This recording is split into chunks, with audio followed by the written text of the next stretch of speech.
All right, I think we are live now. Welcome back, guys, to another personal collection episode, back-to-back months of doing non-sports, which is honestly my favorite subject to cover here on the channel. We're going to have Jay Kaplan on, but he's also going to be covering some of his T206 and 1914 caramel cards, which I'm not caramel, but Cracker Jacks. And I'm going to be pretty excited for this episode because you guys are going to see some amazing cards. Also, brand new to the non-sports space, started earlier this year and has an incredible collection already. But before we jump into Jay's collection, do want to let you guys know that this video is sponsored by Mantle. They're a social media platform for collectors. And I partnered with them this month to give away 3 different cards to new users. I've pinned the comment to the very top of the live chat. So if you guys do support the channel and do like these live streams and other content that I produce, make sure to join Mantle. It's 100% for free. One winner will get an 1888 Ginter flag. Another one will get a 1960 Warren Spawn, and then $20 for the third winner to buy whatever card they want. So I'll be doing the giveaway at the very end of the month or early November. Again, free to join Mantle. But with that out of the way, Jay is here, and I'm excited to see his collection. And here we go. Let me make this full screen over here. Hey, how's it going? Good. How you doing? Not too bad. Well, thank you for jumping on this week. I know we just met at Chantilly. Did you end up picking up anything at Chantilly? Yeah, I got a couple cards. I bought a couple Cracker Jacks, which I know we'll talk about. I got a T206, which we'll talk about. Nothing in the non-sports realm. Oh man, that's too bad. But I mean, you are closer now to your 1914 set. How many cards are you away? So I've been doing the 1914 Cracker Jack set for 2.5 years. I am 3 cards away. I am missing the very expensive Mathewson and 2 pain in the ass commons. It's a masochistic set. It's the high numbers from 73 to 144 are all really tough. They're all really expensive. They're really tough. You can't find them. It's been a fun road. There have been like 3 or 4 large collections sell off in that time. And that's kind of the buy spots. Did you start your Cracker Jacks before your T206 runs, or which one did you start with first? So I got into the hobby at first many years ago as a kid. I did, the standard shiny stuff and Fleer stuff for a little bit. And then I got into the tobacco cards pretty early. I was in high school and I thought they were awesome. I took a long break, got back into the hobby around 2017 and started with T206s again. So I started with a 520 set. Then I shuffled them all over to rare backs, which I still have. It's been a long project. And then I sort of reached the end of a lot of the T206 projects that I had been working on, or the ones where I still had things on the want list. Nothing really shows up. So I started looking for some new projects and sets. The Cracker Jacks caught my eye. I kind of went through the same exact process with the Cracker Jacks, and then the non-sports stuff caught my eye. So I like to commit to some of these larger scale projects, and I work really hard at them for a while, but eventually the supply kind of gets really stale and dries up, and then I see what else is out there. This would be a good pivot into Richard's question. And he said, coming from a baseball background, what was your what clicked to pursue non-sports cards, and what was your first non-sports card? It's a good question. So I had actually always seen Richard's posts in a baseball group that we're in together. He had always updated folks on some of the more noteworthy non-sports cards. So like I seen that in the back of my head. I was not really a non-sports player at all. I have a couple like 1959 Fleer Stooges and the T77 Lighthouse set from way back in the day. But I wasn't really a player in any of the major sets. And then I saw, I think it was Mike, another one of the usual suspects, posted up some N76 duplicates. And I was like, oh, those are really awesome. Like the imagery is super cool.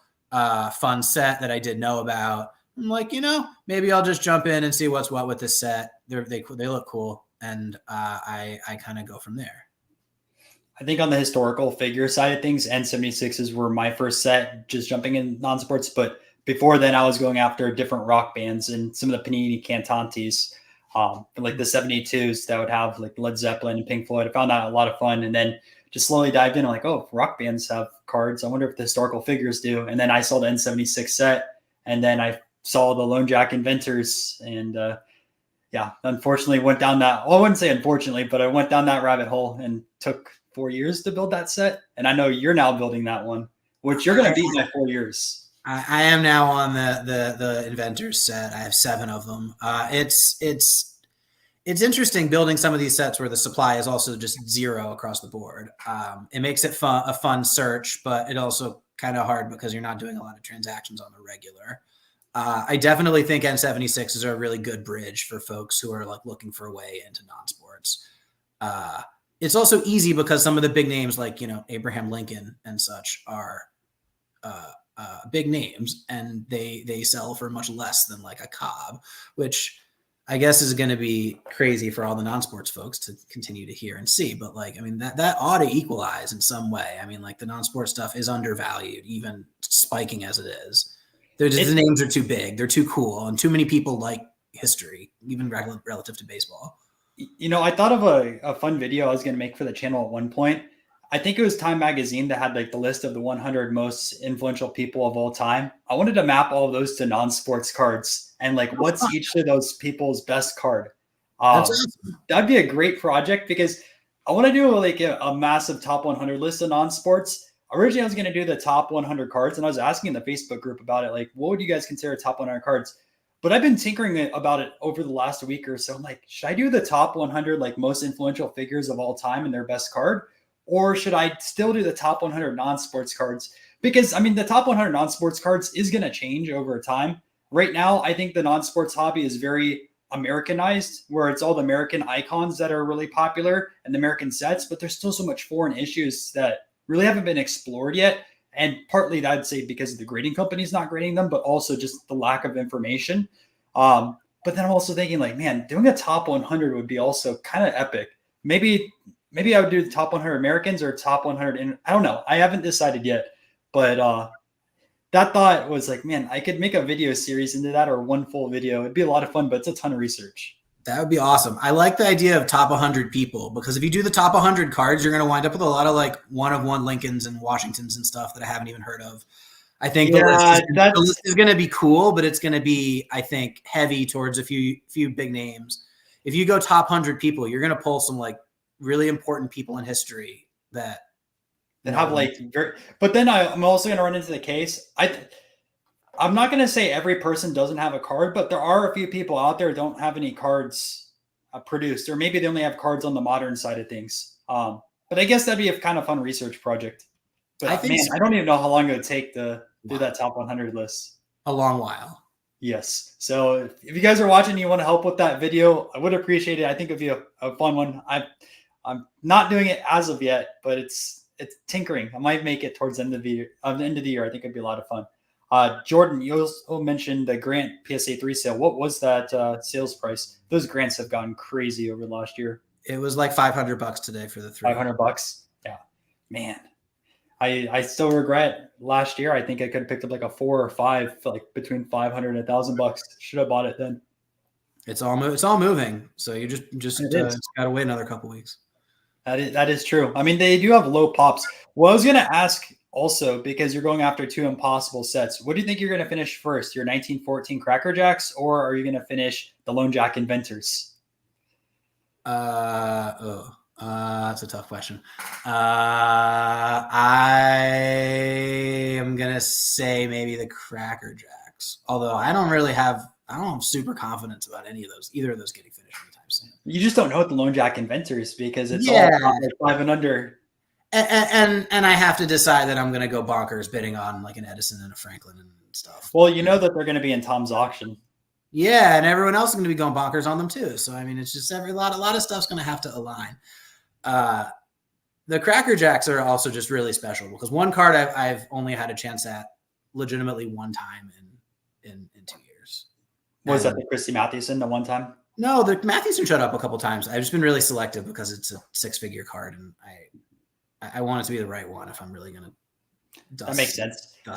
Money on it. But some of the toughies, they just didn't show up. And the second one that I showed up and I bought it on eBay, and a dude canceled my sale and then jacked it up for more. So it's been a tough road on a couple of these cards. So I don't really have like uninspiring confidence that this is just going to get finished anytime soon. Yeah, and I know what the hell long There's realism here. the Lone Jack inventors are always interesting because it seems like there'll be like a bunch of like 3 or 4 that populate at once, and then there's nothing for a full year. And it's been very quiet since the last auction. It really has been. Nothing's populated. There's a few I want to upgrade because I have them in ones. I'm like, oh, I'll eventually upgrade them, but like nothing's out there. I have one trim copy in my collection, so I'm like, I want to get that trimmed into a 1, and then I'm happy with the set build. Who's your trim guy? I can't remember. I'd have to see. It's in my SGC order. I have a Goodyear. I trimmed Goodyear. It's not Goodyear. Same idea. It's not Goodyear. It's man, I should have my Google sheet up, but I'll load it up later. But 1 away. Most other stuff is 1s and 2s. I think I have 1 or 2 4s, and I was just happy to finish it because I didn't think that was going to happen for the longest amount of time. Especially since it's really crazy. I want to say Richard and who's the other guy in the group that has a complete set. It took them both about 20 years. I mean, I believe it. It is a really, really crazy difficult set, and finishing it is an awesome achievement, truly. So speaking of difficulty, one thing I got actually sent about a month and a half ago, was your T206 back scarcity list. Because I was using another website that mentioned the T206 backs, and someone messaged me that said that list is absolute junk. Jay has a great list and sent me your list. So I'm kind of curious how you ended up compiling that list, the rankings. I think it was like 30 backs in general, and kind of research process behind that. Yeah, so it's actually interesting, and I haven't really spoken about it a lot, so it makes for a good chat. Coming back into the hobby, I was aware of backs, very generally, but I was also very aware that a lot of the older folks in the hobby and just sort of like the expert set, they just had such a massive knowledge advantage over me that, like, if say I listed a card for sale and a name I knew who was like a back expert bought it, I was just like, oh, great. I mean, there's a mistake I made, so it's just like, I really felt an enormous knowledge disadvantage, which it doesn't sit well with me. So I sort of was piecing through how I could learn and how I could learn fast. But basically what I wound up doing was, over some time when I was laid up in bed after surgery, I copied the every single front and back combo into an Excel, and then I coded it. So I basically looked at across each back, which are the individual cards that are scarce within that back. And then also just sort of looking at backs overall, which ones are scarce and how they compare to each other and how they interact with each other and stuff. So basically over a couple weeks, I built a database that had like 225,000 cards in it. And I sort of used real world data experience to mine it and turn it into something useful, which honestly overnight kind of made me an expert in what I was doing, because folks who were saying, oh, I've been at shows, I see this, I see that. Like all of a sudden I had data to back it up. Like I could say, well, I think this is more scarce than that because, data says so, or I think, this aggregates to this and it makes sense. So I started to tinker with some of those conventional lists. I saw stuff that just didn't sit right with me. I'm like, that just is not right. So what's, not to interrupt the thought, because it's really good. What's been the kind of biggest theory out there that someone says, oh, this back's rare, and it's really not as rare as people think it is?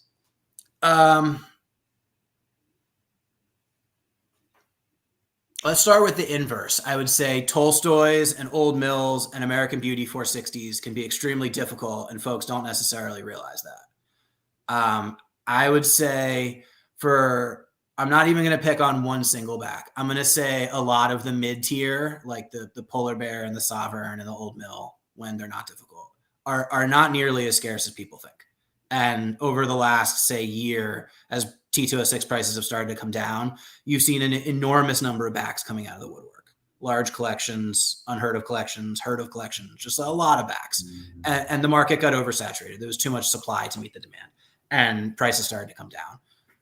So I think the mid-tier may have been overplayed slightly in the years before. And your list, is that just based off of like pop reports, or is you also factor in sales price in that? And like, how did you balance between both the pops as well as the sales price? So so there's two ways you can sort of theorize a backlist, right? And that also makes it difficult because most people don't really think about it like this, and then they sort of talk, I like my way, I like my way. So basically, you could either be looking for an example of any particular back, right? You're building a back run, you need a drum, you need to use it, you need a broadleaf, but it doesn't really matter to you who's on the front. In that particular case, it's going to be hard for you to find a card that has a small checklist, but is also really rare. So, for example, Red Hindu has only like 35 cards on the checklist and is really rare. So if you're just a back hunter, finding a Red Hindu is going to be difficult for you because there aren't that many. There aren't going to be, a similar number maybe to, use-its or drums or something like that, but those cards will show up less frequently per card. So then the other way to look at a list would be if you look at sort of the individual combos. So for like a specific any back combo, what is the scarcity of that relative to the other ones? So it's not I'm looking to buy one back. It's I'm looking across like the study of all of the ones that show with this. And like, this is a top percentile card for this particular back. And I think folks sometimes conflate the lists or are talking about, different lists just because, for example, the small checklist ones will do well on one list and maybe a little worse on another list. And I think that is some of the source of confusion. Generally, like Sovereign 460 is another small checklist one that shows up really high on lists. It should be much lower. People love to break out like the sweet cap factories, which I don't think is really useful for anybody. Like, it doesn't make sense to compare a sweet cap factory variation to like a good back. It's just and that'd be like is it the 42 that's typically pretty high on lists? Yeah, so like the sweet cap have a bunch of different factories. There's factory 25s and factory 30, factory 42. None of those really carry a big value multiplier. In Piedmont backland, there is one Piedmont back that does carry a good multiplier, the factory 42 that you just referenced. And some folks don't love it because it still says Piedmont on the back, but they are quite rare. No, that makes sense. Do you have any T206s just to show? Because I know we're supposed to go over some of your collection. It escaped me. Okay, I can get a few cards that are relatively close at hand. Also, we can do this. What is right here on my desk right now? I have a Jack Warhop cycle that someone has purchased for $170. So this is no longer my card. Other side of the desk, I have two E94s, which are awesome. We didn't talk about E94s. So this is E94 George Close Caramel Tetris Speaker, red. This set has gone absolutely bonkers of late, and you literally cannot even find them. As we speak on eBay, I think there are 4. One of them is mine. You can't even buy them. They just evaporated. And it's got a lot of the same dynamic as some of the non-sport sets we're talking about, where there just aren't any for sale. And folks really, really, really want them, but there's just not a good space to get them. Can you show the back on the E94 if people aren't familiar with those? And yeah, that was the other set I meant to bring up because we were talking about how two for this tiny little paper laws right here. One dealer at Chantilly got asked 4 times before you even mentioned it on the E94s, which is crazy. I know. I showed up at 120 and I was like, oh, I'm going to go hunting for some E94s to show. And like, maybe I'll find one. And I go to the first booth and I'm like, oh, you have any E94s? And he's like, oh, 2 people have already asked. No. I'm like, oh, great. Yeah. The problem with non-sports though, if you ask those dealers, do you have any Lone Jack Inventors? And they're like, I don't know what that is. Do you have any N76 Great Americans or N112 Trio? They're like, no.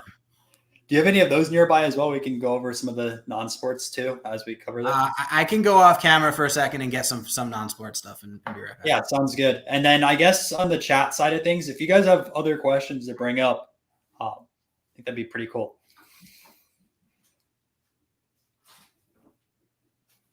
Speaking of Chantilly, I just uploaded that 1 hour pickups video. I'll have the full vlog out, I think Sunday, most likely Sunday. Don't have as much footage as normal vlogs. Fortunately, I had issues with my GoPro first day, but it'll be a classic card show, and that's going to be my last show of this year. So not as many shows this year as last year, but either way, it worked out. I'll show you guys a few of my pickups on the non-sport side of things. So I don't know the scarcity on all of these flags as of yet, but this is the first time I ever picked up these.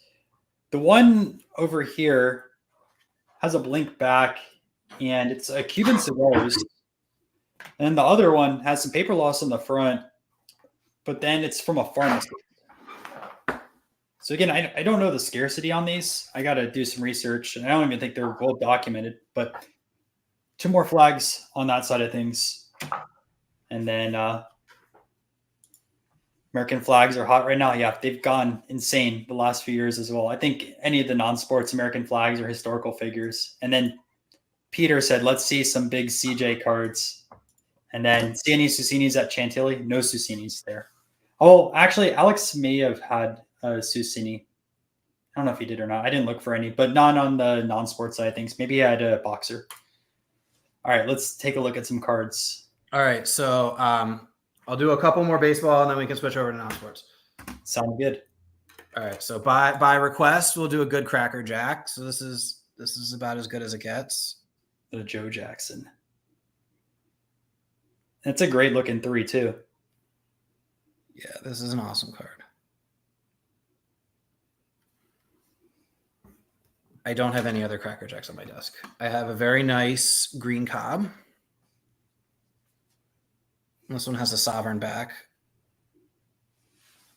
And I have had a green Cobb with sovereign back in my collection for like 6 years, but this is, I think, the 4th one of me tinkering around with it, trying to find the one that I like the most. But I am very happy with this one. There's nothing wrong with those upgrades. Are you more of eye appeal, or are you more of the getting the PSA grade? Because I know there's some people that literally just care about the PSA grade for their registry.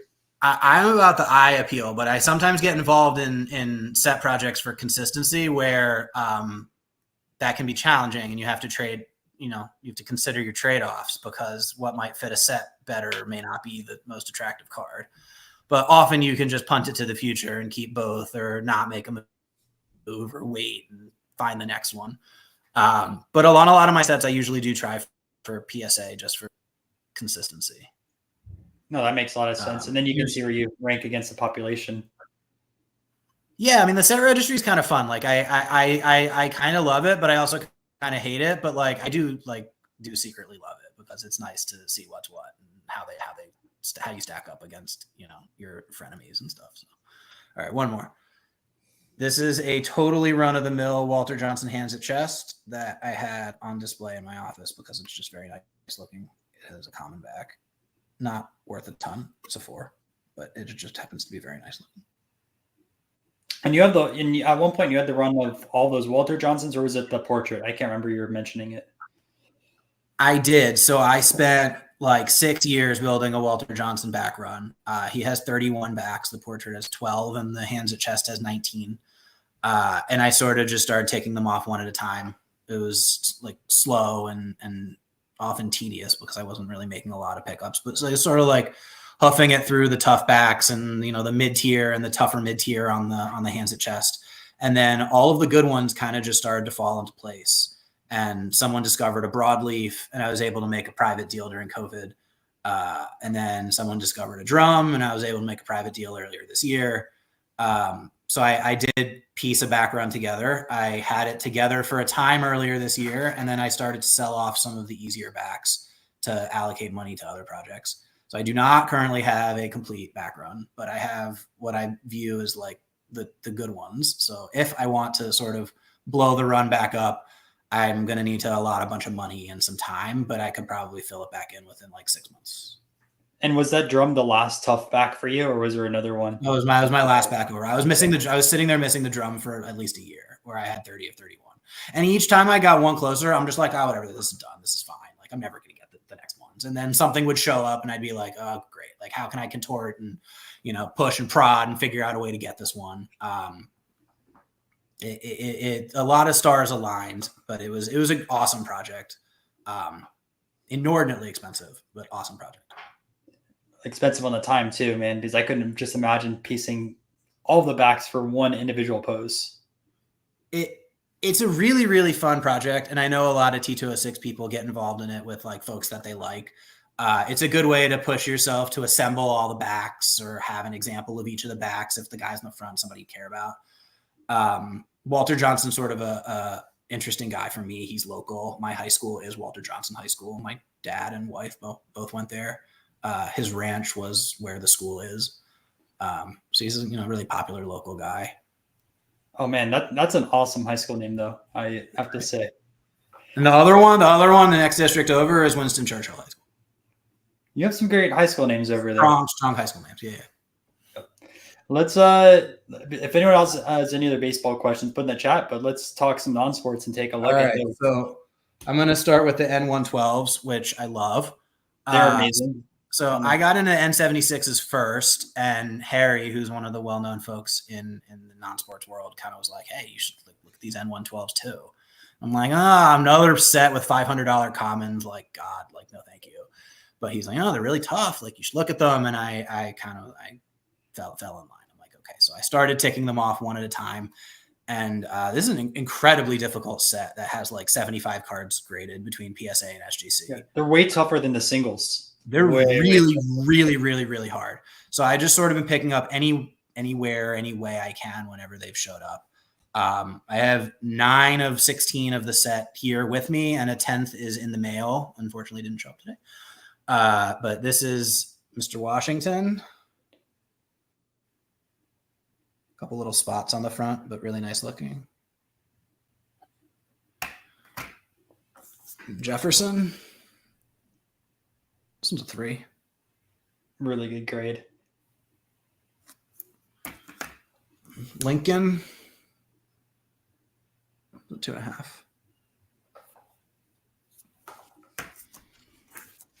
Mark Twain. Great mustache. First-rate mustache. And then I have a couple other commons, but this set is really awesome, and I've been having a lot of fun. What's your favorite triple in that set? Favorite, probably the Washington. I'd say for me, it's either the Washington or the Edison triple. I don't have the Edison triple. It's impossible, man. It took me years to find a copy. So since we're talking about it, which cards do you have that I need that I have to put the full court press on? Well, I'm not selling my Edison, but it's on that one. It's Edison, Franklin, and then also Morse. Yeah, and do you have Poe and Franklin as well? No, so I have the Edison triple, and then I have the Washington triple, and I think those are my only 2 that I have. There was a lot of those that sold. I want to say a year or 2 years ago on eBay, and the Edison was the only one that I ended up winning. I got outbid on like 5 or 6 other ones, and I thought they all went incredibly high. But now looking back, I'm like, should have spent a little bit more money. I mean, those really went nuts, and I find it's kind of challenging to buy them just because there's no VCP even for the set at all. There's no comps. There's like nothing. Well, everyone that owns them knows what they are. It's also not like you're going to go at a show and say, "Oh, what's the N? Oh, this is an N112." Everyone knows what those cards are, and they're like, "Yeah," and you're going to pay to get it out of here. Yeah, like, there's no getting one of those cards for $100, $200. Like you have to at least pay 4 figures. So those are great. I think that is probably my favorite set in the non-sports scene, but like not really a lot of action happening there. Very excited for the one card that's coming. You'll finish that though before your Lone Jacks. Probably, I guess. I don't know. I don't really have any optimism about finishing that one either, just because each card is such a difficult one to find, and everyone wants them that it's a scrum. I haven't really done the research on it, but since there's only 16 of those cards, there's 2 Great Americans that aren't on the triples. I wonder who those are. I don't know who it is. I was wondering the same thing. Yeah. Because I've thought about it. I'm like, I'm going to do that research. I've never done it, but I'm curious which 2 aren't on there. I don't think it's one of the big names. It can't be. So let's see what else I've got. And I have my N76 box over here. So I have some raws and some graded. I'm very committed to my graded set, which I like very much. It's kind of like highish grade. You finished your set yet on those, or no? Missing Edison. And someone stuck up like a $3,000 authentic on eBay. Yeah, I saw that. I'm like, that's almost a pop zero price at that point. It's just really a lovely thing to look at. And then I with the N76s, I've also been tinkering around with a raw set, which I kind of would like to keep and stick with, but I have no need for 2 sets. But the idea behind the raw set was killer fronts with back issues, because just a huge number of the cards just really sharp in the front, but are albums or back stamp or some pencil and stuff on the back. So they get really low technical grades, but just are like fantastic from the front. So I was tinkering around with a raw set of those, and I have, I don't know, like 35 that kind of fit the bill. Are you going to put those in the tobacco pages and just have like one full or what are they, 25 per page, 2 tobacco pages? You could do 15s or you could do 20s. Okay.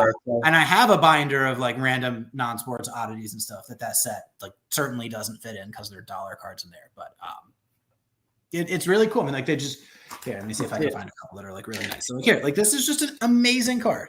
Lawrence Barrett. This is like a 6 on the front. No, it really looks sharp. And that. Paper loss. But, I mean, like this is a killer. This is a killer card. No, it does look great. Here's Henry Clay. This is again like 6 on the front. See, I always think these are like the Goodwin champs of baseball. That's what I've always. They are. These cards are awesome, and like this should not just be like a grade 1. Like let me just like sell this Henry Clay. It's pretty. We got Orlando over here, who's also recently gotten to N76s. Another pre-war baseball collector. More competition. So here's a good one. This was on the top of the stack. This is a hand cut John Logan. Is that from that G15 sheet or whatever it's considered? No, it's a real 76. Oh, Hank. Okay, I see what you're saying. That is just like a hand cut scrap thing, and I left myself a huge note that it's hand cut on here. So interesting. But like you can't. It's kind of hard to see on my crappy camera. But like the edges are all jagged, like concave, the wrong direction. So like they're big and from T206 land, there are scraps and things of cards. Yeah, I was gonna say the scraps. I wonder if we're ever gonna see like a printer defected N76 that just has like a bunch of overprints on it. That would be so cool. Those overprints are awesome. A number of them have sold recently. I know. I love those in the auction recaps. I always share them because they're so unique. Yeah. The absolute best one just sold too. The hands down #1 best one overprint just resold this past year. Where was that one at? I think it was Memory Lane and went for like $75,000. Okay. I was gonna say I think it was REA that had 2 or 3 at the National. Maybe Memory Lane had that copy there as well. I can't remember. Yeah, super cool. Lots of mess ups that just are awesome. Yes. And then you have the ones that are cut in half where you have like half of one person at the top and one at the bottom, and then the ones that have like 7 or 8 backs. I saw at one point someone had a combo, and this was years ago at the National, and they had a non-sports card that had an imprint of a T206 card also from it. Like non-sports card here, the T206 card printed on top or something like that. It was so weird. I've seen the inverse too, where there's a T206 card with some random non-sport like wet sheet transfer. Yep, that's what it was, a wet sheet transfer. I regret not grabbing it at that time. But I was like, this is kind of cool, but it's not really for me. And then other crazy one-off happenings that show up at shows. I was hanging around at the REA booth one time again at Chantilly, and a dude shows up and he's like, I have a blue Old Mill T206. This is right after the first blue Old Mill had shown up, and everyone was like, oh, like this is like kind of BS, or like a lot of folks were non-believers. But the guy's like, I have a blue Old Mill, and we're like, okay, like we'll check it out, take a look. He pulls out Kid Elberfeld Washington portrait, really good short print, tough type card with an Old Mill. It's the only back he comes with, like only good back that he comes with. And like we turn it over and it's just like blue. And I pull out mine because I have that one in the black, and we're just put next to each other, and it's just like it's visibly blue, right? And you're just like, Sometimes you never know what sort of 101 there's I think 3 of them now, but like what sort of like I didn't even know that existed until you. I didn't even know that existed until you told me. Did they end up selling at auction or? Yeah, I think it went for like $18,000. Is that on your T206 list, or is that considered like not on that list? I don't. My own lists are a little bit idiosyncratic. I don't have some of those like oddities on there as like things that I go after really aggressively. I have my own like super aggressive opinions about stuff that's like great and stuff that's not that great. So I tend to go for like bigger names and really difficult combinations. I don't really go for commons in the really difficult backs. And then I like to sort of rely on my data like harvest to drive the ones that I think are actually really difficult, not necessarily the ones that sell for a lot. What are some of those other oddballs that people might be familiar with? Because I had no idea Blue Old Mill existed. Okay, so it's really crazy T206 oddball. So Blue Old Mill is probably out there. There's, Brown Lennox and Brown Old Mill, which folks know about. Those are sort of like the BS-y sort of backs that are scrap for in the case of Brown Old Mill, or weren't really inserted packs for the Brown Lennox. there are like a multitude of like crazy one-off errors and stuff that folks don't really pay attention to. There's like a George McBride flame card with like a blue flame across his arm, and Really? there's a Rube Marquardt, and one of those sold on eBay today actually. Rube Marquardt throwing where he's got like an 8 right here on his torso, and it's not supposed to be there. And you know, there's Fred Snodgrass missing the S, and Gus Dorner missing the part of the R, so it says Doppner. And there's all sorts of weird, crazy errors that sort of like vary on the scale of, you know, we care very much about this, like Sherry Maggie, to ones where people are like, you know. Yeah, I was going to say, based off those errors, and I wasn't familiar with them, I wonder why there's so much emphasis on putting the Maggie in the 520 set. So the Maggie, the IE is the 521 in the 520 set. It was replaced by like a properly spelled card. So I don't have, like, as I sit here, like a good explanation as to why that is included, but like Fred Snodgrass is not.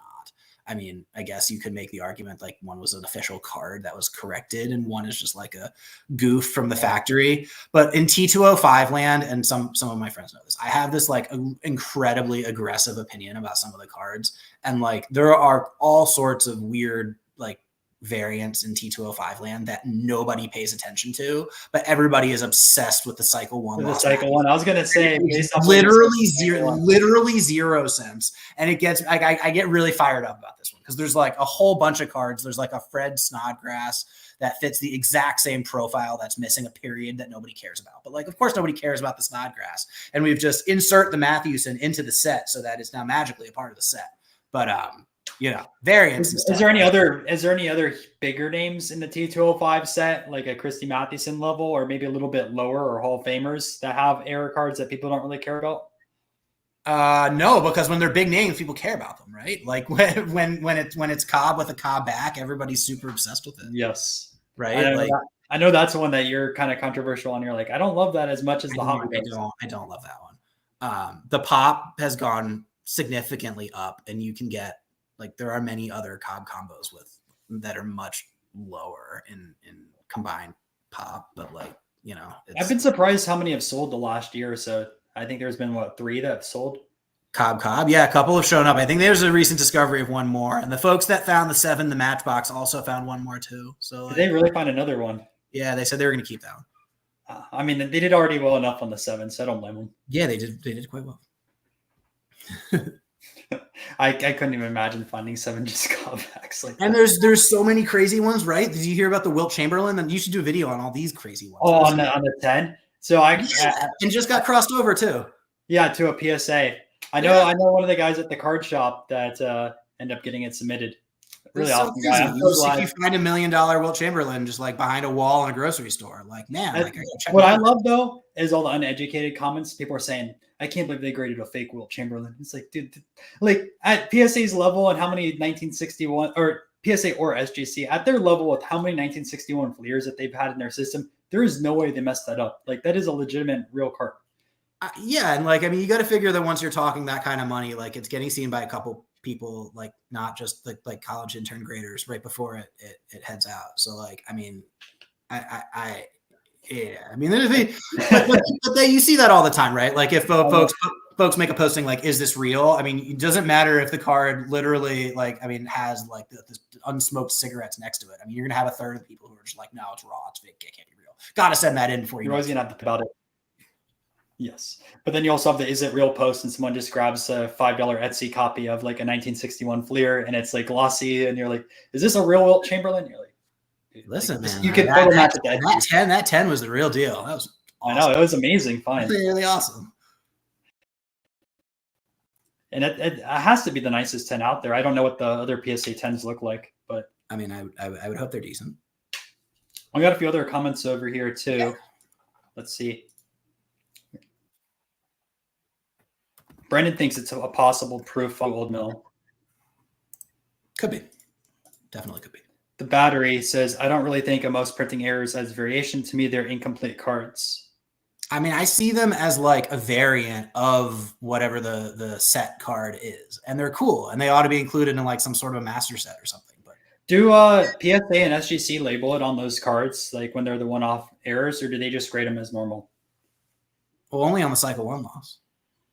Well, no, but I mean, when going back to the T206 set, and you gave some of those different examples. So like it's really inconsistent, and I'm not sure how they do them today. There are a number of those error type things where like the obvious one is the missing red ink cards, where they used to label them as missing red ink, and then they got it wrong a number of times and sort of got gun shy, and now they won't label it at all anymore. And so few of those cards are actually missing red ink, but I mean, they're on holders and stuff from the ancient days. I don't know if they grade like nod grasses and Doppners and those sorts of things. They don't put the McBride and like some of the really weird like print goofs on there. No, I don't think so. And then Brendan says blade throughs if they didn't cure the sheets correctly. Yeah, those are always cool. Collector not order. He's a big non-sports collector here on YouTube. And then Orlando said Doyle variation is the rarest T206, only 9 exist. That is right. And the nicest one sold pretty recently. Was that the one that went for $1 million plus? I can't remember. Yeah, I think so. I think it was a PSA 3.5, maybe something like that. Yeah, I can't remember. I just remember seeing it on the auction recaps. I'm like, oh, finally one is sold. And then Brendan said if the term oddball was applicable. I guess let's take a look at. Did we go through all of your N76s? I know we went through some of the raw stuff. I know you have your graded. Go through a couple graded ones. So I have a couple fun ones. Take a look at those. So here's Mr. Lincoln. And this is my only SGC card. And I was just thinking about swapping it for a PSA copy and asking folks to show, but I elected to keep this one. And I would say keep your link in right now, especially with how the recent comps have been the last 6 months. Here, this is a good card. Everyone always needs this one. This is key. Yeah, that is one I don't have yet in my collection. It's an eventual one, but like I haven't chased it. He seems kind of difficult. I don't actually think any of these cards are tougher than any of the other ones, but like I don't see a lot of key and I don't see a lot of Poe. I was gonna say Poe. It took 4 years for a copy to sell publicly. Oh, everyone must be so thrilled by the comp that I've left them for their. I know. Yeah. Matt, well, it's funny. As soon as that hit up on PWCC, Matt's like, "Well, Jay's reaching out on my Poe. He's like, might make a deal on that." I'm like, "I don't know, man. Like, your Poe hasn't sold in 4 years. Let him win the PWCC one." Oh man, I just kept clicking the button. Just like click. I mean, it's such a great card though. Poe is very few. The N76 and the N79. I mean, the N79 now is a $500 card. Man, I regret passing up on so many of those at $100. Mr. Poe that I paid 2 arms and 1 leg for. Yes. You're welcome again to everyone that has a similar one. Well, I have a 4 or 5 in my collection. So you're just like crushing it. Thank you. And the fact I paid $300 a few years ago for it, I'm thrilled. Strong. I like this one. Hamilton with his books. Yeah, it is a great one. That one I think I've been a 3.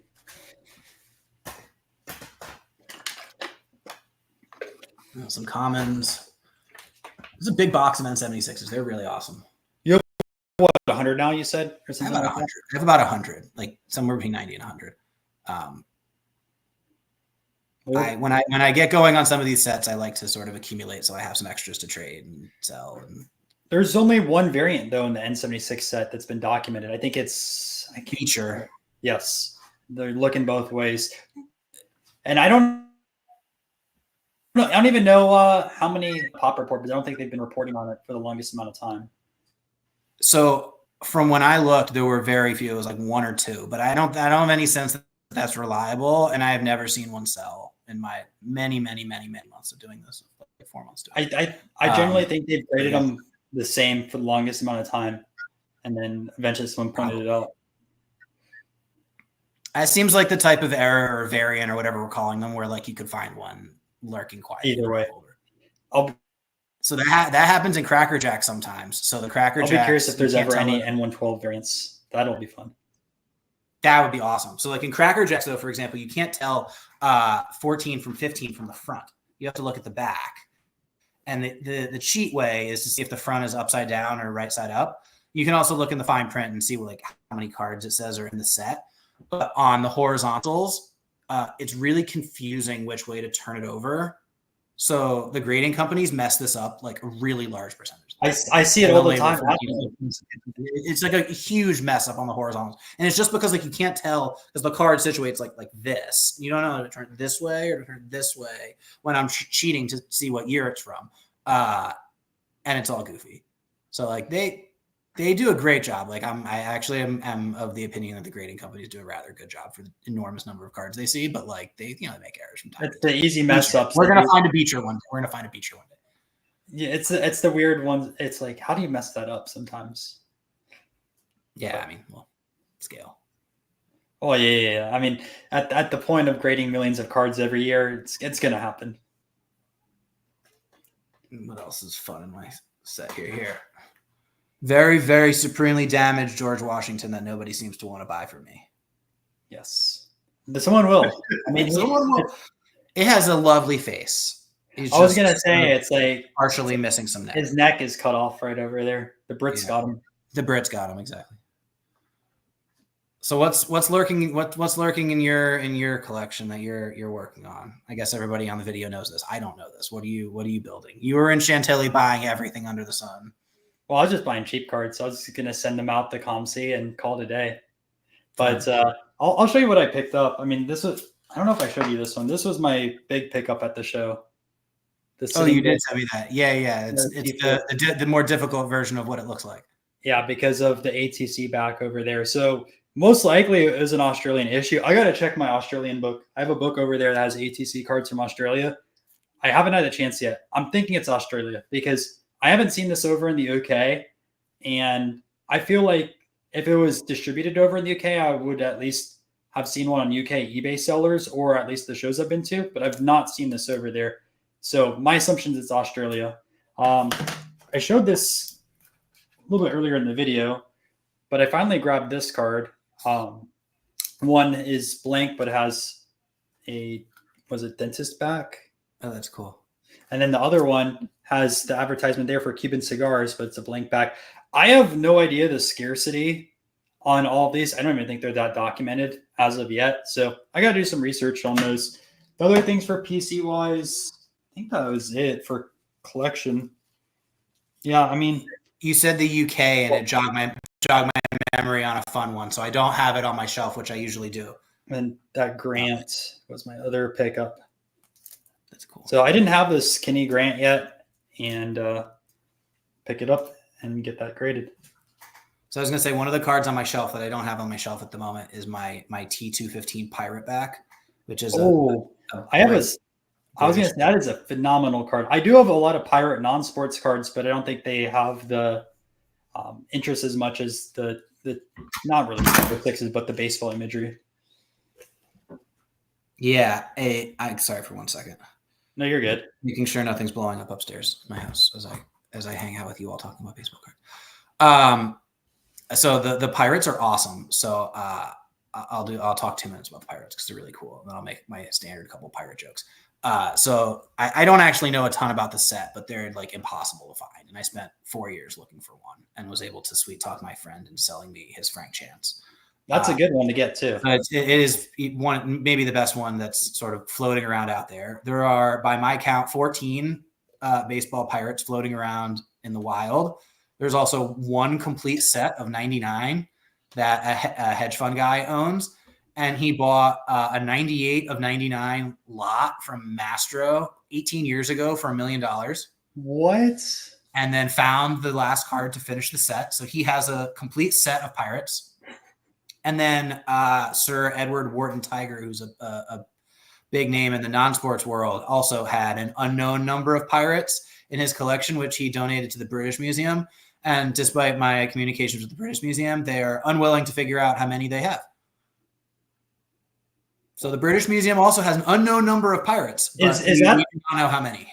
I got to ask, is that the museum that has the biggest old judge collection? I know one of the British museums has the world's biggest old judge collection as well. I don't know, but I just from what little I know about like British card collecting, this dude, Sir Edward, was just like a prolific in volume, insane collector. So like, it's gotta be him. I will say some of the collectors over there are amazing. Like one of my friends in the hobby, Ian, he has man, incredible collection. I mean, I got to have him on one of these live streams one day, but insane. I got to see some of his stuff over there. There's some really passionate collectors over in Europe that people aren't too aware of in the States, but I'm sure there's all sorts of sets that were there that we like that are huge that we know very little about. But like the Pirates really are like fantastically awesome as sort of a straddle crossover between the non-sports and sports. well, you're familiar my card with is not on my shelf. My card is not on my shelf because I sent it to SGC. I actually cracked it and sent it to SGC because they put numbers on them. And they told me that if it measured right, which it does, we'll see if they agree, they would put a number on it. And PSA only calls them auths. So I figured I would get better off in that case. Figure I'd give it a shot. I do have some pirate backs. I might be able to grab them, but obviously nowhere near your T216. I was going to say, you're familiar with the Ogden cards, aren't you? Yeah. That is an insane amount of set with variants. When I was over in UK last year, I was talking to a gentleman that's literally every variant. He has a binder that's like this thick with all the different variants. Because I don't even know if I have any Ogdens near me. There's so many different text variants. There's so many like flipped images, and the set alone has like 5,000 different cards. So this guy literally has dedicated 30 years of his life to just documenting every single Ogden variant there is, and he wants to have a copy of every Ogden card. I mean, that's awesome. There's like the level of commitment it takes to start one of these crazy projects. I mean, like someone who says, I'm going to do the T206 master set and just be like, I'm going to spend my entire life working on some project. Yeah. And there's just an immense amount of commitment and like attention to detail. And if I remember correctly, the guy lived near the old Ogden factory and everything. So he's like, this is like my life's work. He said he wanted to eventually publish the book. If I run into him again, I'm like, and you got to just publish the book. I want to, I think I know these. I know enough about Ogdens to survive if I see them at shows. I have understanding, but this guy is dedicated 30 years. Like, there's no doubt, just like picking his brain or picking his book just to pick up that information. I feel like that's like Old Judge if we didn't have the Old Judge book. Oh, could you imagine? Like, there's it's just endless variants, and it's like, oh, this one has a different team, and oh, this one the bottom looks a little different, the banner's different, and that's why this one's $5,000 and this one is like $300. Yeah, I mean, it's a really, really tough set, and some folks have immense collections. I actually interviewed Keith Olbermann on my podcast back once upon a time when I did the podcast, and he has like thousands and thousands of Old Judges. Like, have you ever got into collecting the Old Judges? I feel like that's right up your alley. A little bit, but it's no. Not, and the short answer, no. I've had some really cool lots of them, and I always really enjoy having them, but it doesn't kind of pull and drag me in. I don't really know the names. The game is sort of a little different, and it doesn't pull me by the collar and drag me in. It definitely is way different. I mean, the biggest thing to me is the pitchers throwing underhanded back then. Yeah, I mean, it's just like it is awesome for the historical value preceding our game, but it just like to me is a little different, and like the common type cards, I don't really have a good connection to those guys. I understand it. Let's go through a few other things over here. I do enjoy a well-curated collection. Yeah, you definitely have an awesome collection. You have it right down N76s and then the pre-war baseball. Doctor said, howdy homies. What are both of you guys' favorite vintage basketball, football, and baseball sets? Oh man, you get the trio over here. Okay, so baseball is easy because I am like a T206 purist through and through, but I have been corrupted by Cracker Jack, so I'm gonna cheat and give two answers.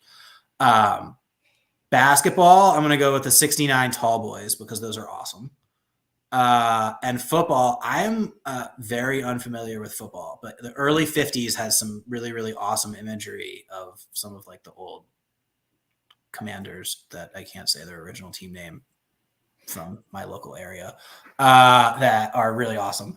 But I don't really have like the level of football knowledge to really discuss it in depth. And I don't know anything about hockey. The what is it, C something or other set from the 19 teens. Yeah, so they have three sets from 1909 to 1911. And the order, by the way, is out of order.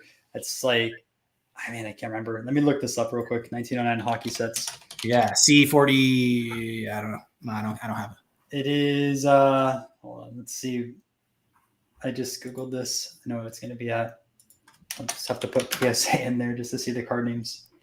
There is this. Of course, it didn't show up. I should just look at the C55. Yeah, but then there's like and there's a couple of them, and I don't know anything about these. Well, the Vesna card is the one that I want to eventually grab. That it's It's sick. He's in a few different sets though. Yeah, C55 over here. They have great backs though. I will say on that side, and the fronts look good too. All right, so my turn. So baseball set. I'm gonna choose baseball set. You didn't specify that it had to be baseball only, so I'm gonna go Goodwin Champs on that because it does have a big crossover to the non-sport side of things as well as boxing, and I love the imagery. I think it's one of the best looking sets of all time. Football wise, I'm gonna stay in the 1800s. I'm gonna go with the Mayos. I almost thought about going Mayos on the baseball side of things, but I really love the imagery on the Mayos, especially on the football Mayos being way before all the 50s through 70s that you see all the time. And it's an oddball pick. Basketball, unfortunately, like you don't work basketball sets. So there's single cards out there occasionally, right? There's a few in the Sports Kings. There's some trade cards of basketball out there. But I think just really from a set perspective, it would either have to be 57 tops or 61 Fleer, but I like 61 Fleer's design better than the 57 tops. I don't love the 57 tops design, and I always see them off-centered and have print issues. So that would be my three. Good ones. And then Pincus era. Jay, collect any H600 cards.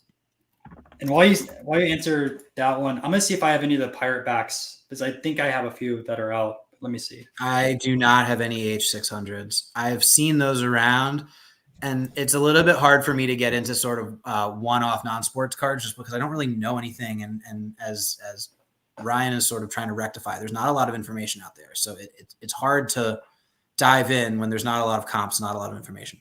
I also am trying to keep it sort of a little bit tight to just a couple sets that I'm really, really working hard to build. Non-sports is enormously overwhelming when you stop at Alex's booth and he just has like cards from 1,000 sets you've never heard of. That's always the fun part, right? It is. It's just like for me, it's really overwhelming because I to start spending loads of money. I want to feel like I have my legs under me. Otherwise, I'm a little bit gun shy, and I'd rather just buy lighthouses.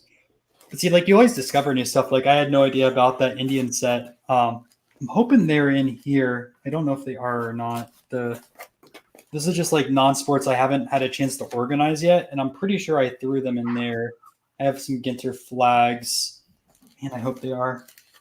Here, I have this right here at hand, which is pirate related and is really cool. It's going to be kind of hard to see, but I have a whole bunch of unopened pirate packs from the 1930s, and they have the same imagery as on the baseball cards, and you can't date them, but I know from where they were found that they're from the late 30s.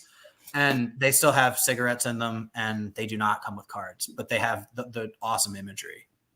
Dang, they're not in this box. All right, they're gonna have to be in the other box. I was really they look like this with bright green neon ink. Man, I thought it was gonna be in this box. All right, let me grab another box, but let's go through a few more questions over here. All right, squishing cards, Sunu, 48 Bowman. What about 48 Bowman? I guess he asked the question about favorite sets, so maybe 48 Bowman. Oh, I'll be honest. I don't. Oh, it's going to talk about the football or basketball 48 Bowman. Yeah, I don't like the baseball 48 Bowman at all. I think the black and white on those are horrible. Not great. Not a fan. I'm generally not a fan of black and white cards in general. The Ruth rookie being the exception, obviously. I think some black and white does really well. Like these, we're talking about Susinis. This is just a bunch of Susinis I haven't organized yet. Like I think stuff like this looks amazing. That's cool. That's more of like a photograph on a card to me. Yeah, the photograph black and whites. Like this is all stuff I haven't organized. There's so much, but no really big names, but they still look nice in general. I'm gonna look at one more box. If it's not in there, it's not in there. But I'm pretty sure I haven't organized the Wills yet. I'm pretty sure they're distributed by Wills. I can't remember for sure. For the raw N76 set. Oh, that is a great front on that one. Standard spot. Do you have any other cards you could show off while I look in another box? I'm just flipping through my N76 box, which is what I've got right here on my desk. Let me see. I have one more. Oh, that's a good one. Perfect. Yeah, show those. On my baseball. This is Joe Jackson E90-1. This is probably the ugliest card of large pre-war repute. He doesn't have a nose. But I'm a very big Joe Jackson fan, so I collect anything of his I can get my hands on. And actually, I have this one on my desk as well. This is really cool. So this is a game-used baseball from the 1919 World Series. This is one of the thrown games. And it's signed by the umpires. Which is pretty cool. So random umpire signatures.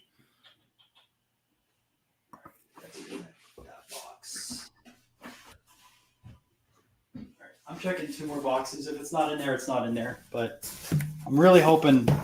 You're looking Man, for in a perfect looking segue. for I literally pirates. have like 4 or 5 different types of pirate cards.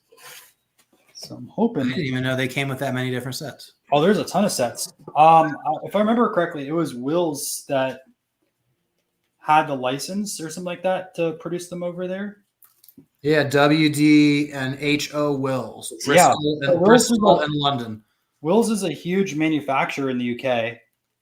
So let me see. I'm really, really hoping. So this is an example of a Will's card, by the way. So this is a cricket card, CB Fry. CB Fry actually played cricket as well as soccer. So he's kind of like a Jim Thorpe over there. And you can look at the back over there. See? Will's right over there. And this is an example of an Ogden, which we were talking about a little bit earlier. So just so people know what an Ogden looks like. This has multiple variants. It's the Eiffel Tower. There's a lot of earlier Eiffel Tower stuff, but I picked it up for like $1 or $2. Oh, sweet. I've started finding some of them. Perfect. All right. Here we go. I'm like, I knew they were in one of these boxes. I didn't realize I put them in top loaders. All right. So this is a different back. This is a different back.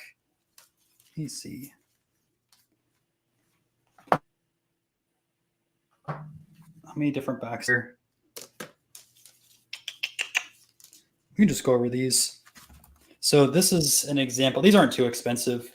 So I couldn't even tell you what the set is, but you can see like this is very vibrant over here. Let's see. Let's see. I don't know how that's reading on the camera. Yeah, look at that. And then here's another one over here. And this one is a different color. It's Gathering Figs. That is very cool. So I wonder if this is all just Will's Pirates in this side of things. Or not Will's, but yeah. So just some of these over here.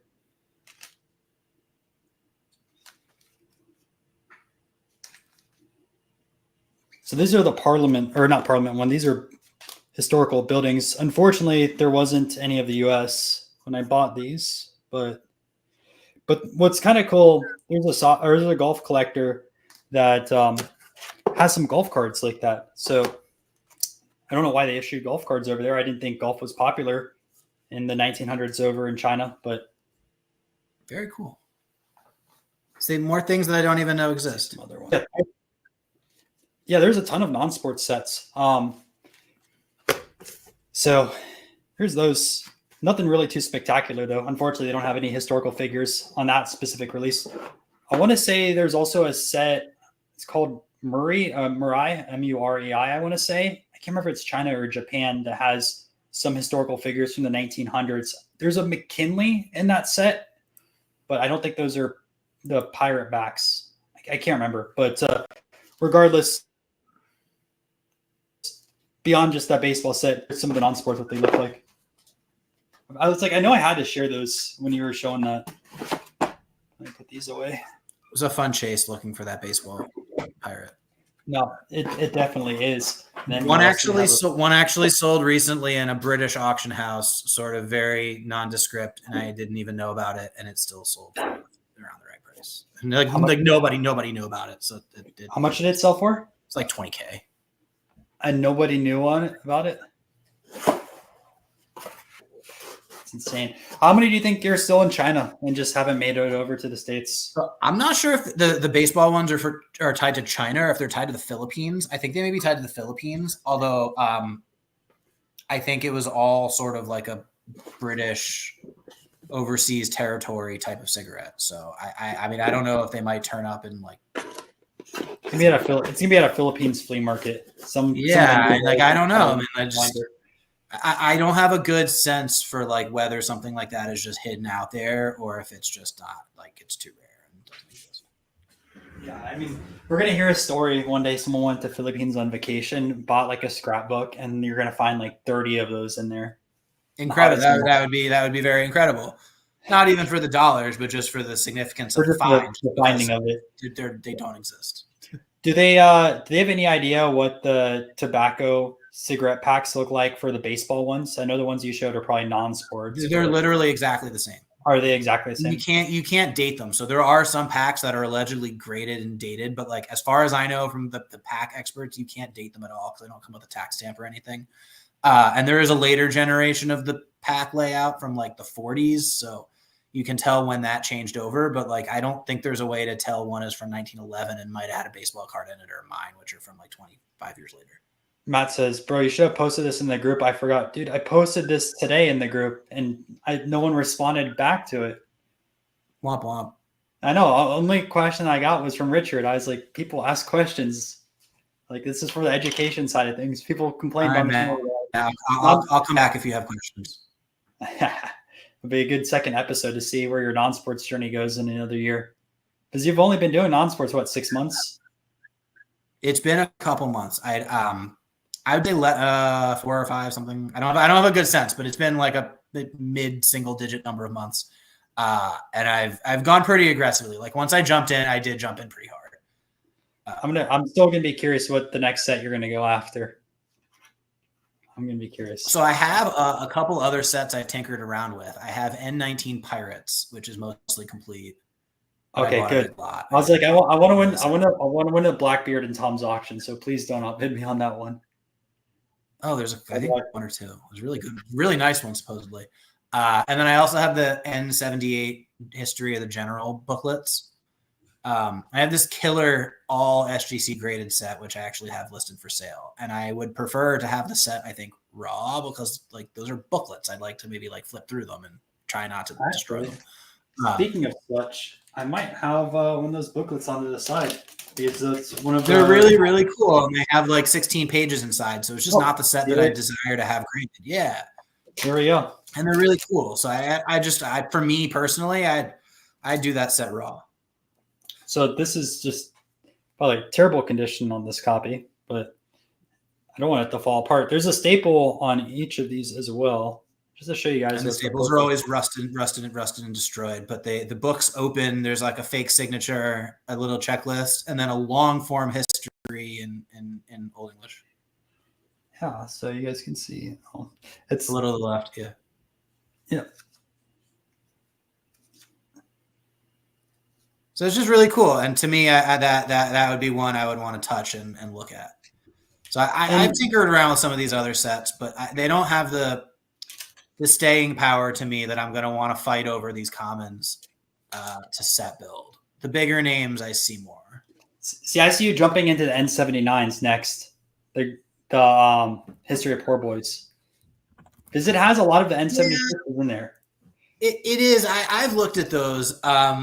I haven't jumped, but those are very cool. Yeah, I mean, the one thing I'm curious about from the grading perspective, I wonder if PSA will ever change their mind and grade those sets, especially as non-sports gets more popular, because only SGC grades them right now. Because it's a booklet. Yeah. Yeah. I don't know. I think it will eventually change, but they still won't grade it, and non-sports is still taking off quite a bit. Doctor said he loves Chinese cards. N365 is going to take a while, even for you. I know. It's all good. N346 is a good set. What years are considered vintage for non-sports? Ooh, I have my answer, but I want to hear what your answer is. I have no idea for non-sports. I'll give the baseball answer. I think folks cut vintage at like 1969 or 1975 for like one of the cutoffs for like when the Topps cards were like kind of valuable. And then folks will do like a pre-war cutoff for like a pre-World War I, where it's like just T206 and Cracker Jacks and the caramel sets. Lots of folks like to, choose their war and call it pre-war, which is fine, I guess. So my answer is it depends on your non-sports niche. So if you're going after presidents, right, I think a fair bet would be maybe anything 1932 caramel or earlier would be considered vintage on that. But then when you go after music, for example, like is a Nirvana card from the 1990s considered modern? I don't consider that being a modern card. So I would say like, but it's a modern subject. It's a modern subject with a modern card. Yeah. Yeah, but then you look at the lens of like rock music, like Nirvana is now considered kind of vintage. I mean, for sure, you'd have to say like a Led Zeppelin or Black Sabbath is vintage. Well, their first cards were in the 70s. So you have to at least define 70s or earlier, but no one's considering those modern. Like some baseball people, as soon as you get towards the late 70s, oh, that's considered not vintage anymore. So I look at it from every category. I know some people say as soon as Garbage Pail Kids, that year 1984 and earlier is considered vintage. I don't know. I think personally, you have to factor in the specific niches. Say, okay, music, maybe 1990 or 1992 and earlier, Presidents 32 and earlier. I think everything is like that. I mean, there's so many categories with non-sports, though. I mean, I don't even know what you would say for monuments. Maybe, I don't know. There's too much out there. I think that's a good nuanced answer. Yes. It's hard to explain, though, because there's just so much to it. Yeah. I mean, I think baseball makes it a lot easier because there's somehow way fewer sets because of the layout of the market through those years. The fun argument out there is what's considered a rookie card in non-sports, and we're not going to go over that today, but it's always fun. Like, but it's super hazy in pre-war baseball too, because you get to decide whether the ridiculous postcard where one exists and nobody even knows it exists is like the true rookie or the card. Well, I mean, there's a lot more postcards in non-sports than there is baseball, so that brings you nuances. No, I know. When you come from the baseball world, everything has to be baseball. It has to flow downhill. You know, Andrew Enough Said Cards, he has the Eisenhower when he was in high school on the baseball team. So is that considered Eisenhower's rookie card now? I mean, I guess probably. I would assume. How many of those are floating around? Let's get a yearbook. That's the only one. Let's go find his high school yearbook. That's still an insane card he found. Someone listed on eBay. Postcard from Eisenhower's high school. Found it, got it slapped. It was on the Eisenhower like presidential site too. That same exact image. So they matched it up, and then he got it dated. So it's like, how are you gonna find anything earlier than that? Like, guarantee that. I mean, what are you gonna do? Find a real photo when he was like a kid and match that up? Good luck. That has to be his earliest card. So it's things like that. It's discoveries like that make non-sports fun, because it's always like, I feel like with baseball at some points it gets kind of stagnant with the new discoveries. Whereas non-sports, it seems like every few weeks there's something new that's discovered, and like everyone in non-sports gets excited about it. It is a very exciting world right now, I think, especially with lots of new folks joining and a lot of eyeballs and a lot of interest. It's a cool moment, I think, for non-sports where folks are kind of eye-opening, and the finds and the education and knowledge is increasing, which is great. So a few more comments, then we'll do last round of questions and then call it an interview. This has been really fun, by the way. Yeah, having a blast with you. Thanks for having me. Thanks for giving me a microphone. Your risk. Yeah, no problem. Matt, it's not 19th century. I don't want it. Oh, this guy. Who invited him? I mean, you should be able to take his 1924 Men of Genius, Edgar Allan Poe. What is it, an 8? He's got lots of fun stuff. Yeah, there's a lot of good stuff that are 20th century that you might be able to take from him. I mean, guess it's not vintage. It's not vintage at all. Then we got JWE sounds better as Gen X era cards.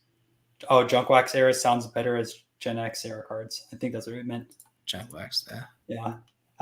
And then ridiculous postcards where one exists is Josh Gibson's only playing day. About that card is Josh Gibson signed it on both the front and the back. Yeah, so not only is it his only real photo postcard, the only playing day card, it's signed twice. Like, they're just ridiculous. I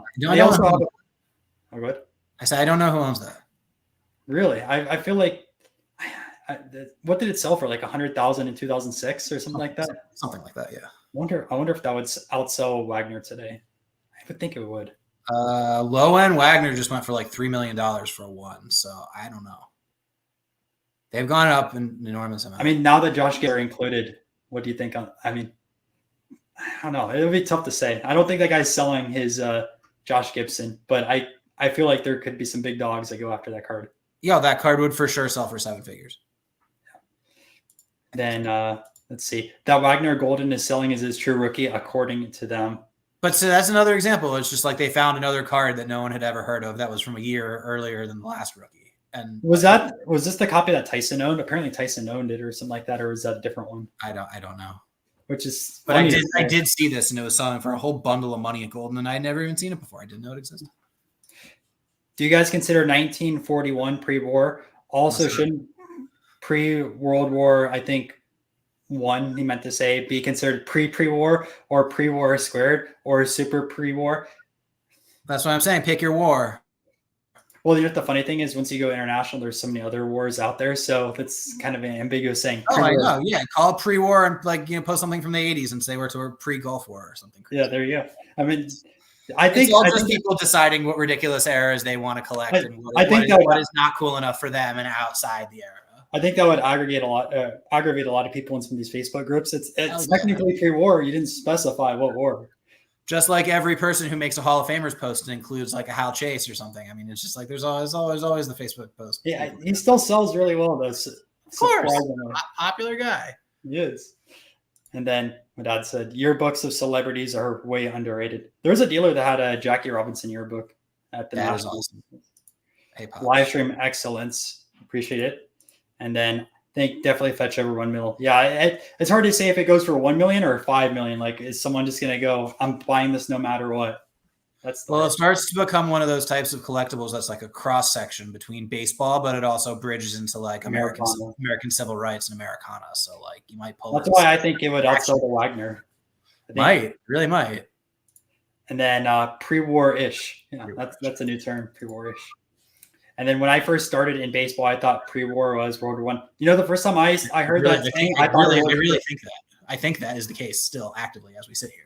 I first thought that as well. Like when people said pre-war, I'm like, oh, okay. And then I start seeing all this stuff like the Gaudis stuff. I'm like, I really don't consider that pre-war. Like they're great. They're I don't know. So okay, maybe I'm still wrong. That's cool. The hobby has so many of its acronyms. I'd just say it's a good card at the end of the day. But I guess also when explaining to dealers, what do you collect pre-war? At least they have an understanding of like, I don't want 50s through 70s baseball. Yeah. But yeah, this was a ton of fun. Where can people connect with you if they have any N76s for your roll set or have other N112s after they reach out to me first to see, right? Yeah, right. So if we're bypassing Ryan and all of the other non-sports vultures, I'm on Facebook. I have an eBay store where I sell a bunch of T206s. I also have my own Facebook group called Jay's Pre-War Cards, and you can add yourselves there if you'd like. I post the same sort of baseball stuff there, but occasionally some non-sports. It's a lot of the usual suspects who have filtered over from baseball to non-sports. But generally, I'm on Facebook, email, Instagram. I'm sort of around on the social media platforms. I go to shows occasionally, but not super avidly. I don't set up. But yeah, anyone in the Mid-Atlantic area, I'm in Maryland, outside DC. Perfect. All right, guys. Well, thanks for checking out this episode. And if you do want to support the channel, make sure to sign up for Mantle. They sponsored this video. The link is at the top of the chat. It's 100% free to join. And it's a great community for collectors. I post on there multiple times every single week. And that'll be a wrap. Also, let me know who I should interview next month. Still need to line up a guest, but I'll probably grab someone from the Facebook group. All right. See you guys. Thank you. See y'all.